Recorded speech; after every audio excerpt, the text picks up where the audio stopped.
नमस्कार, मैं हूं शशि। आइए झारखंड के टॉप 25 प्रमुख खबर जानते हैं। मैया योजना के लाभुकों को एक साथ मिलेगी 2 माह की राशि। झारखंड सरकार की महत्वाकांक्षी मैया सम्मान योजना के लाभुकों के लिए खुशखबरी है। जल्द ही अप्रैल और मई माह की 5,000 रुपये की राशि एक साथ खाते में ट्रांसफर की जाएगी। जानकारी के अनुसार महिला बाल विकास एवं सामाजिक सुरक्षा विभाग ने इसके लिए 9609 करोड़ रुपए की राशि जारी कर दी है।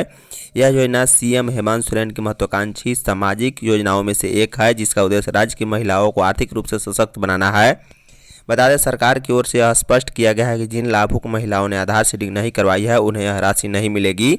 ऐसे में जिन महिलाओं ने अब तक आधार सीडिंग नहीं करवाया है उन्हें 5,000 रुपये नहीं मिलेंगे। अगर आपने अब तक आपका बैंक खाता आधार से लिंक नहीं है तो जल्द से जल्द आधार सीडिंग करवा ले, वरना 5,000 रुपये मिलने में देरी या रुकावट हो सकती है। इधर लाभुकों की स्क्रूटनी के बाद बड़ी संख्या में अपात्र लाभुकों को योजना से वंचित किया गया है। विभाग का कहना है कि यह कदम पारदर्शिता और वास्तविक लाभुकों तक सहायता पहुंचाने के उद्देश्य से उठाया गया है। सरकार का लक्ष्य है कि सभी पात्र महिलाओं तक समय पर लाभ पहुंचे और उनके खाते में बिना किसी परेशानी के राशि ट्रांसफर किए जाएं। झारखंड की ग्रामीण महिलाएं पारंपरिक व्यंजनों को देंगी नई पहचान। पलाश दीदी कैफे फूड क्लस्टर विकास परियोजना के तहत आयोजित 10 दिवसीय उद्यमिता प्रशिक्षण कार्यक्रम का सफलतापूर्वक समापन हुआ है। इस छठे प्रशिक्षण बैच में झारखंड के 12 जिलों से आए 30 स्वयं सहायता समूह की महिलाओं ने भाग लिया।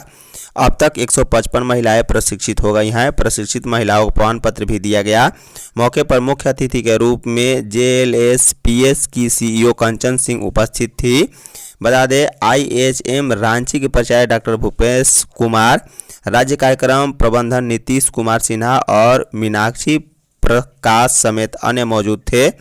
प्रशिक्षण में स्थानीय व्यंजन, बेकरी, फूड सर्विस, कैफे की स्थापना, लागत निर्धारण, बिक्री तकनीक और उद्यमिता जैसे विषयों को शामिल किया गया है। प्रशिक्षण के एक भाग के रूप में प्रतिभागियों ने रांची उपायुक्त कार्यालय में पूनम दीदी द्वारा संचालित सफल कैफे का दौरा भी किया है। झारखंड में फार्मासिस्ट के 55% पदों पर सीधी भर्ती। झारखंड में फार्मासिस्ट कैडर के 55% पदों पर सीधी भर्ती की जाएगी। झारखंड के स्वास्थ्य, चिकित्सा, शिक्षा व परिवार कल्याण विभाग ने झारखंड फार्मासिस्ट संवर्ग नियमावली 2025 की सूचना जारी कर दी है। इस नियमावली में कहा गया है कि फार्मासिस्ट मूल पद के 55% पदों पर सीधी भर्ती से नियुक्ति की जाएगी।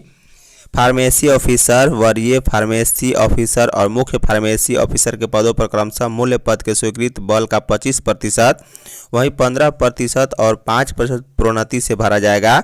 फार्मेसी संवर्ग के सभी पद राज्य स्तरीय संवर्ग के पद होंगे। इस संवर्ग में प्रत्येक कोटि के पदों की संख्या तथा संवर्ग के कुल पदों की संख्या उतनी होगी जितनी सरकार द्वारा समय समय पर स्वीकृत की जाएगी। गिरिडीह के नक्सली ठिकानों से राइफल SLR बरामद। नक्सलियों के खिलाफ चलाए जा रहे सर्च अभियान में गिरिडीह पुलिस और CRPF की टीम को बड़ी सफलता हाथ लगी है। पुलिस ने नक्सली ठिकानों से राइफल, SLR समेत भारी मात्रा में विस्फोटक भी बरामद किए हैं। पुलिस को मिले गुप्त सूचना के आधार पर उक्त कार्रवाई की गई है। गुप्त सूचना के आधार पर CRPF और गिरिडीह पुलिस पारस के तराई वाले इलाके में पिछले कुछ दिनों से लगातार सर्च अभियान चला रही थी। पुलिस को सूचना मिली थी कि नक्सलियों ने एक बंकर में भारी मात्रा में हथियार और विस्फोटक जमा कर रखे हैं। संयुक्त ऑपरेशन के दौरान नक्सल प्रभावित खुखरा थाना क्षेत्र के जोकानाल के पास से पुलिस ने बंकर से 14 हथियार बरामद किए हैं। बरामद हथियारों में 303 बोर का राइफल, SLR, गन पाउडर समेत अन्य हथियार शामिल हैं। TSPC के दिवाकर गांझू समेत 2 उग्रवादी गिरफ्तार। रांची के बुढ़मू पुलिस ने प्रतिबंधित नक्सली संगठन TSPC के सब जोनल कमांडर दिवाकर गांझू उर्फ प्रताप और इसी के दस्ते के सक्रिय सदस्य अजय गांझू को गुरुवार की रात गिरफ्तार किया है। गिरफ्तारी बुढ़मू के चैनगढ़ा व गम्हरिया जंगल के बीच से की गई। पुलिस ने दोनों के पास से 2 पिस्तौल, 6 गोली, संगठन का पर्चा, 4 राउंडर और 3 power bank, 4 mobile phone, charger और 5 मोबाइल भी जब्त किए हैं। दिवाकर गांझू मूल रूप से हजारीबाग के बड़का गांव थाना क्षेत्र के देवगढ़ का रहने वाला है। वहीं अक्षय गांझू रांची के बुढ़मू थाना क्षेत्र के चनगढ़ा रेहर टोले का निवासी है। दिवाकर के विरुद्ध रांची, रामगढ़ और हजारीबाग जिले के विभिन्न थानों में 18 मामले दर्ज हैं। रांची के SSP चंदन कुमार सिन्हा ने शुक्रवार को बताया कि पुलिस को सूचना मिली थी कि दिवाकर गांझू दस्ते के साथ चैनगढ़ा गम्हरिया जंगल में लेवी वसूलने और क्षेत्र में दहशत फैलाने के लिए किसी बड़े आपराधिक वारदात को अंजाम देने की तैयारी में है। बांग्लादेशियों की पहचान को जिलों में होल्डिंग सेंटर। जम्मू कश्मीर के पहलगाम में हुए आतंकी हमले के बाद पाकिस्तानी नागरिकों को वापस भेजे जाने के बाद अब भारत में अवैध तरीके से रह रहे बांग्लादेशियों और रोहिंग्यों को लेकर कार्रवाई शुरू कर दी गई है। केंद्रीय गृह मंत्रालय ने अवैध तरीके से रह रहे बांग्लादेशियों और रोहिंग्यों को डिपोर्ट करने के लिए प्रोसीजर बनाया है। इसके तहत सभी जिलों में अवैध तरीके से रह रहे विदेशियों को रहने के लिए होल्डिंग सेंटर बनाए जाएंगे। केंद्रीय गृह मंत्रालय ने इस मामले में राज्य सरकारों को 2 मई को पत्र भेजा है। झारखंड सरकार के मुख्य सचिव को भी इस बाबत पत्र भेजा गया है। पत्र में कहा गया है कि सभी राज्य सरकारें अवैध तरीके से रहने वाले बांग्लादेशी और म्यांमार निवासियों को चिन्हित करें, इसके बाद उन्हें होल्डिंग सेंटर में रखें। ऐसा करने के लिए जिलावार स्पेशल टास्क फोर्स बनाएं ताकि इन्हें डिपोर्ट किया जा सके। होल्डिंग सेंटर में जांच पड़ताल पूरी करने के बाद उन्हें बॉर्डर सिक्योरिटी फोर्स और कोस्ट गार्ड को सौंपा जाएगा।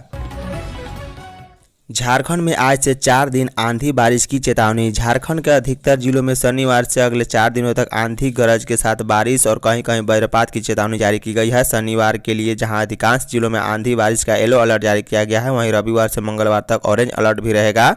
हालांकि इस दौरान पलामू, चतरा, गढ़वा और लातेहार में अन्य जिलों की तुलना में आंधी बारिश असर कम रह सकता है। जहां बारिश भी नहीं होगी वहां आसमान में बादल छाए रहेंगे। इधर पिछले 24 घंटे के दौरान पाकुड़ में 50 मिलीमीटर बारिश हुई है। इसके अलावा घाटशिला, दुमका, चाईबासा आदि कुछ जगहों पर भी बारिश की सूचना है। मौसम वैज्ञानिक अभिषेक आनंद के अनुसार यूपी के पश्चिम और उत्तर भाग में साइक्लोनिक सर्कुलेशन से लेकर बांग्लादेश के उत्तरी भाग तक निम्न दबाव का टर्फ बना हुआ है। यह इन राज्यों के तराई क्षेत्र से होकर गुजर रहा है। इसी वजह से असर झारखंड के सीमावर्ती क्षेत्रों में देखा जा रहा है। मरम्मत चापाकल को अब सहायता करेंगी प्रमाणित। राज्य के सभी खराब पड़े चापाकल को रीस्टोर करने के बाद इसे प्रमाणित करने का काम पंचायतों को मुखिया नहीं बल्कि अब जल सहायता करेंगी। योजना एवं विकास विभाग ने चापाकल, जीर्णोद्धार सहित सभी जल स्रोतों को लेकर सभी जिलों को उपायुक्तों को पत्र लिखकर 5 बिंदुओं पर निर्देश दिए हैं। मंत्री ने कहा है कि हर वर्ष गर्मी के मौसम में भूगर्भ का जल स्तर नीचे चल जाता है, जिससे जिलों में पेयजल की समस्या विकराल रूप ले लेती है। हर वर्ष की तरह वर्तमान वर्ष में भी पीने की पानी की समस्या देखी जा रही है। जिले के शहरी और ग्रामीण क्षेत्र में पेयजल के स्रोत विशेषकर कई चापाकल विभिन्न कारणों से बंद पड़े हैं, जिससे लोगों को परेशानी का सामना करना पड़ रहा है। ग्रामीण इलाकों में लोग हर रोज पानी के लिए जूझ रहे हैं। ग्रामीण इलाकों में चल रही जल जीवन मिशन में भी वित्तीय वर्ष 24-25 की केंद्रीय सहायता नहीं मिलने से योजना प्रभावित हुई है। ऐसे में खराब पड़े सभी चापाकलों की मरम्मत के साथ उसकी देखरेख की उचित व्यवस्था की जाए। बता दें कि पत्र लिखने से पहले विभिन्न कारणों से खराब पड़े चापानलों की मरम्मतों को लेकर मंत्री राधाकिशोर ने बात की है। भाजपा की मानसिकता सेना विरोधी झामुमो। झारखंड मुक्ति मोर्चा के महासचिव सह प्रवक्ता सुप्रियो भट्टाचार्य ने भाजपा पर सेना विरोधी मानसिकता रखने का आरोप लगाया है। उन्होंने मध्य प्रदेश के मंत्री विजय शाह द्वारा कर्नल सोफिया पर दिए बयान को आपत्तिजनक के साथ अस्वीकार बताया है। कहा है कि मध्य प्रदेश हाईकोर्ट के निर्देश पर इंदौर के मनपुर थाना में विजय शाह पर एफआईआर दर्ज की गई। बावजूद इसके भाजपा उन्हें मंत्रिमंडल से बाहर करने के बजाय बचाने में जुटी है। कहा है कि किसान आंदोलन के दौरान अजय मिश्रा टेनी के बेटे ने किसानों को रौंदा था और बृजभूषण शरण सिंह पर महिला पहलवानों के उत्पीड़न के आरोप लगे थे। भाजपा ने ब्रजभूषण के बेटे को टिकट देकर यह साबित कर दिया है कि वह अपराधियों को संरक्षण दे रही है। बता दें, भारतीय सेना के अफसर कर्नल सोफिया कुरैशी पर मध्य प्रदेश के जनजातीय कार्य मंत्री विजय शाह द्वारा दिए कथित आपत्तिजनक बयान पर प्रदेश युवा राजद ने नाराजगी जताई है।